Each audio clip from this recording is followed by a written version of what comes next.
بسم اللہ الرحمن الرحیم۔ شروع اللہ کے نام سے جو بڑا مہربان نہایت رحم کرنے والا ہے۔ اچھا بچوں، آج حصہ قواعد جو کہ آپ کا پہلا سوال ہوتا ہے معروضی کے متعلق، کثیر الانتخابی سوالات، ان میں جو کچھ سوالات ہوتے ہیں جو کہ آپ کے علم بیان، اس کے تشبیہ، استعارہ، مجاز مرسل، کنایا، اس میں سے آتے ہیں۔ ٹھیک ہے، ایک ایک سوال آتا ہے۔ اب ہم اس میں دیکھیں گے تشبیہ کسے کہتے ہیں، استعارہ کسے کہتے ہیں، مجاز مرسل اور کنایا کسے کہتے ہیں۔ ٹھیک ہے، تو سب سے پہلے آتے ہیں تشبیہ۔ اب یہ ساری چیزیں، چار چیزیں ہیں علم بیان کی۔ علم بیان کی ایک تشبیہ ہے، استعارہ ہے، مجاز مرسل اور کنایا، یہ اس کی اقسام ہے علم بیان کی۔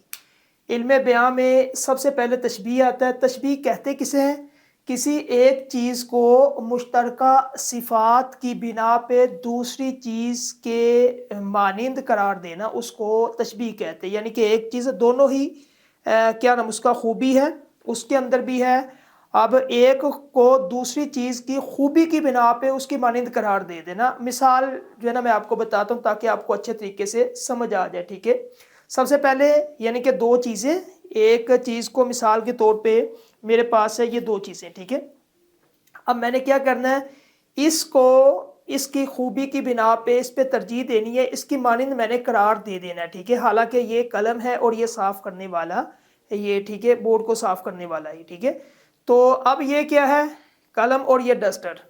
اب اس کو اس کی صفات کی بنا پہ اس کی مانند میں قرار دے دیتا ہوں، تو گویا کہ یہ تشبیہ ہے۔ ٹھیک ہے، تشبیہ میں ہم کسی چیز کو کسی کے مانند قرار دیتے ہیں۔ ٹھیک ہے، جس طرح یہ مثال بعد میں، پہلے اس کے رکن دیکھ لیں۔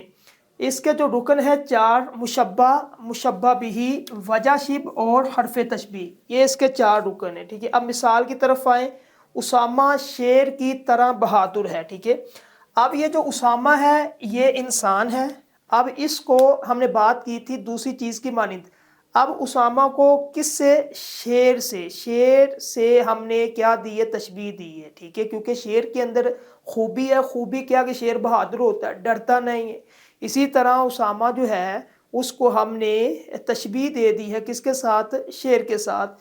تو گویا کہ اسامہ جو ہے یہ جس کو تشبیہ دی جائے اس کو مشبہ کہتے ہیں، یہ سن لیں، یہ اسامہ بنے گا مشبہ، اور جس کے ساتھ تشبیہ دی جائے اس کو مشبہ بھی، جس کے ساتھ دی، شیر کے ساتھ دی ہے تو یہ مشبہ بھی بنے گا۔ وجہ شبہ، ٹھیک ہے، کیوں دی ہے، جس کو غرض تشبیہ بھی، ہاں اسامہ انسان ہے، شیر حیوان ہے، اس کو تشبیہ دینے کی وجہ کیا بنی ہے، وجہ کیا ہے، بہادری، تو یہ وجہ ہوگی وجہ شبہ۔ ٹھیک ہے، حروف تشبیہ کس حرف کے ساتھ، حرف جو ہے ہمارے پاس کی طرح۔ ٹھیک ہے، تو یہ ہے حرف تشبیہ۔ تو گویا کہ ہمیں پتہ چل گیا کہ ایک چیز کو تشبیہ میں اب اس طرح کا کوئی بھی سوال آ جائے، اس کے کتنے رکن ہیں آپ نے بتا دینا، مشبہ، مشبہ بھی، وجہ شبہ اور اس کے بعد حرف تشبیہ۔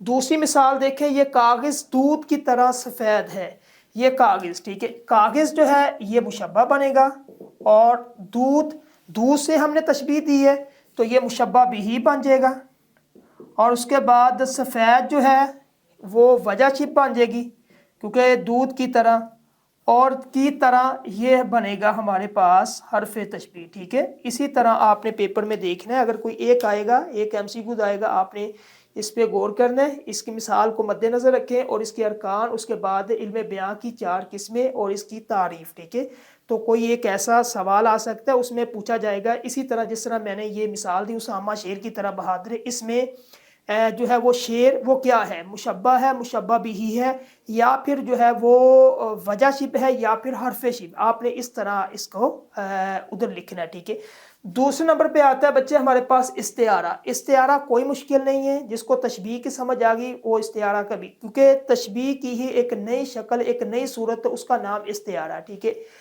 ہم کیا کرتے ہیں، تشبیہ کے اندر جو ہے وہ مانند قرار دیتے ہیں، لیکن استعارے کے اندر ہم کہتے ہیں کسی چیز کو دوسری چیز کے بالکل مطابق ہو بہو اس کے مانند قرار دے دینا۔ ٹھیک ہے، اب مثال دیکھیں، پہلے اس کا دیکھ لیں، لغوی معنی اس کا ہے ادھار لینا۔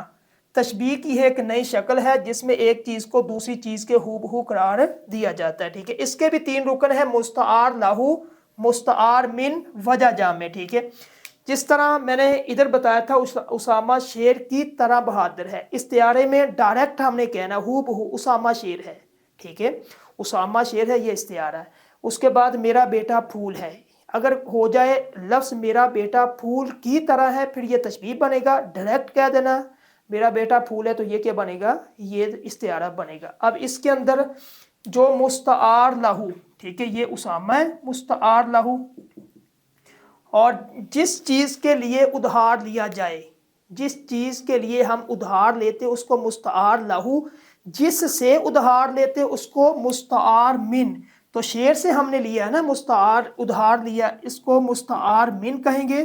اور وجہ جامع کیوں لیا، وجہ کیا، وجہ کیا ہے، اس کے اندر خفیہ یعنی کہ پوشیدہ کیا ہے، اس کے اندر بہادری، کہ اسامہ شیر ہے، شیر کیوں ہے، کیونکہ اسامہ بہادر ہے، شیر بہادر ہے، نہ ڈر ہے، نہیں ڈرتا، تو اسی طرح اسامہ بھی نہیں ڈرتا، گویا کہ ہم نے اسامہ کو شیر کے ساتھ جو ہے وہ مانند قرار دے دیا، اس بالکل اسی طرح، ٹھیک ہے۔ تو اس کے اندر اسی طرح دوسرا ہے میرا بیٹا، ہم میرا بیٹا اس کے لیے لیا نا، بیٹے کے لیے ہم لے رہے ہیں ادھار، تو اس کو کہیں گے مستعار لہو، اور پھول جس سے لیا اس کو مستعار من، اور وجہ جامع کیا ہے، خوبصورتی، ٹھیک ہے، پھول خوبصورت ہوتا ہے اس لیے بیٹے کی خوبصورتی کی وجہ سے خوبصورتی وجہ جامع۔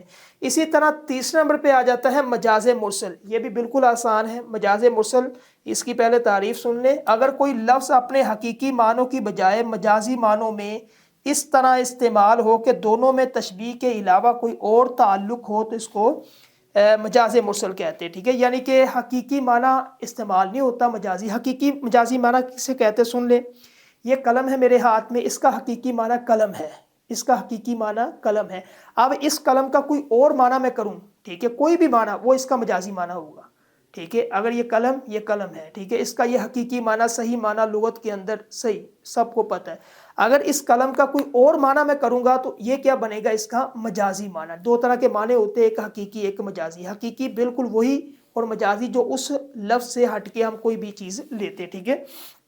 اب اس میں مثال دیکھیں، مثال میں آپ کو سمجھ آئے گی۔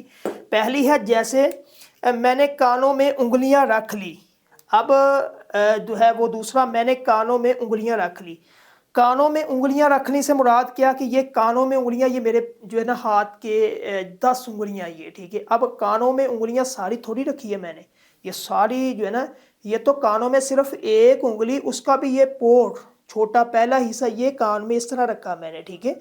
تو اس طرح تعلق قائم، تشبیہ کا تعلق قائم رہے، یعنی کہ یہ لفظ ہے، یہ جو ہے وہ میرے پاس ہاتھ ہے، یہ ان کی انگلیاں ہیں۔ اب کیا ہم نے کیا تعریف پڑھی تھی مجاز مرسل میں، حقیقی معنی کی بجائے مجازی معنی استعمال کریں، یعنی کہ لفظ ہے، آپ نے دیکھنا ہے کہ اس کے اندر کون سا مجازی معنی استعمال ہو۔ اب کہ اس نے کانوں میں انگلیاں رکھ لی، کانوں میں انگلیاں ساری تو نہیں رکھی ہے نا، 10 کی 10 تو نہیں اندر لے کے چلا گیا نا، اس نے جو ہے وہ ایک دوسرا انگلی لی، اس کا پہلا حصہ پور اس کو اندر رکھا ہے، ٹھیک ہے، اس سے مراد یہ میں نے بازار سے قلم خریدا، ٹھیک ہے، یہ بھی مثال ہے، میں نے بازار سے قلم خریدا۔ اب یہ جو قلم ہے، بازار، اردو بازار میں گیا ہوں میں، اس کے اندر ہزاروں دکانیں، ٹھیک ہے، تو کیا ہے کہ میں نے بازار سے تو میں نے قلم نہیں خریدا، میں نے بازار کی ایک دکان جو ہے اس دکان سے میں نے قلم کو خریدا، لیکن ہم استعمال کیا کرتے ہیں کہ میں نے بازار سے قلم خریدا، یہ ہے اس کا مجازی معنی، ٹھیک ہے۔ ایک جو ہے یہ تیسرا ہے کہ ایک گلاس پانی پی لو، ٹھیک ہے، ایک گلاس پانی پی لو، اب ایک گلاس پانی پی لو، اب پانی جو ہے یعنی کہ وہ ایک گلاس پانی پی لو سے مراد کیا ہے کہ گلاس جو ہے وہ تو نہیں پینا ہے نا، اس کے اندر جو پانی ہے، پانی پینا ہے نا، ایک گلاس پانی پی لو، پانی پیا اس نے۔ اس کے بعد دوسرا ہے میں نے بازار سے قلم خریدا، یہ ہو گیا، یا پھر جو ہے اس طرح کوئی اور آپ اس طرح کی مثال آپ لکھ سکتے ہیں، ٹھیک ہے، یعنی کہ جو کہ حقیقی معنی کی بجائے مجازی معنی میں استعمال ہو، ٹھیک ہے۔ آخری ہمارے پاس کنایا، کنایا کا لغوی معنی ہے پوشیدہ یا چھپی ہوئی بات۔ کنایا ایسے کلمے کو کہتے ہیں جس میں غیر حقیقی معنی بھی مراد لیا جائے اور حقیقی، دونوں معنی مراد لیے جاتے ہیں کنائے کے اندر، جس طرح اسلم شتر بے مہار ہے۔ اب شتر بے مہار کسے کہتے ہیں، ایسا اونٹ جس کے ناک کی نکیل نہ ہو، ٹھیک ہے، مطلب کیا کہ اسلم شتر بے شترم ہار ہے کہ اسلم بڑی گندی باتیں کرتا ہے، بیہودہ باتیں کرتا ہے، ٹھیک ہے۔ دوسرا یہ ہے کہ علی کا پیٹ ہلکا ہے، پیٹ ہلکا ہونے سے مراد چھوٹا پیٹ نہیں، علی کا پیٹ ہلکا ہونے سے مراد یہ کہ وہ پیٹ کا کچا ہے، جو بات اس کو بتائی جائے ہضم نہیں ہوتی وہ دوسروں کو بتا دیتا ہے، یہ ہے کنایا، یعنی کہ حقیقی معنی بھی اور غیر حقیقی دونوں معنی مراد لیے جاتے ہیں۔ تو آج ہم نے اس لیکچر میں 4 چیزیں مکمل کی ہے: تشبیہ، ایک چیز کو دوسری چیز کی صفات کی بنا پہ اس کی مانند قرار دینا، جس میں ہم نے مثال دی ہے کہ علی شیر کی طرح بہادر ہے، اسامہ شیر کی طرح بہادر ہے، میرا بیٹا پھول کی طرح خوبصورت ہے، ٹھیک ہے۔ دوسرا ہم نے کیا ہے استعارہ، استعارے کے اندر ہم نے کیا کیا کہ کسی چیز کو ہو بہو اس کی دوسری کی چیز کے مانند قرار دینا، اسامہ شیر ہے، میرا بیٹا پھول ہے، ٹھیک ہے، تو اس کے اندر جو ہے وہ ہو بہو اس کے مانند قرار دینا۔ اس کی 3 مستعار لہو جس کے لیے ادھار لیا جائے لفظ، مستعار من جس سے لیا جائے وجہ جامع کیوں لیا، خوبصورتی ہے، بہادری ہے، بزدلی ہے، کیوں لیا، ٹھیک ہے۔ اس کے بعد تیسرے نمبر پہ مجاز مرسل کے حقیقی معنی کی بجائے مجازی معنی استعمال کیا جائے لیکن دونوں کے درمیان تشبیہ کا تعلق قائم نہ رہے، جس طرح میں نے آپ کو مثال دے دی کہ میں نے بازار سے قلم خریدا۔ کنایا حقیقی مجازی دونوں معنی استعمال ہو سکتے ہیں، ٹھیک ہے۔ اسلم شتر بے مہار ہے یعنی کہ اسلم بےہودہ باتیں کرتا ہے، اس کے بعد علی کا پیٹ ہلکا ہے یعنی کہ پیٹ کا کچا ہے، باتیں اس سے ہضم نہیں ہوتی، ٹھیک ہے۔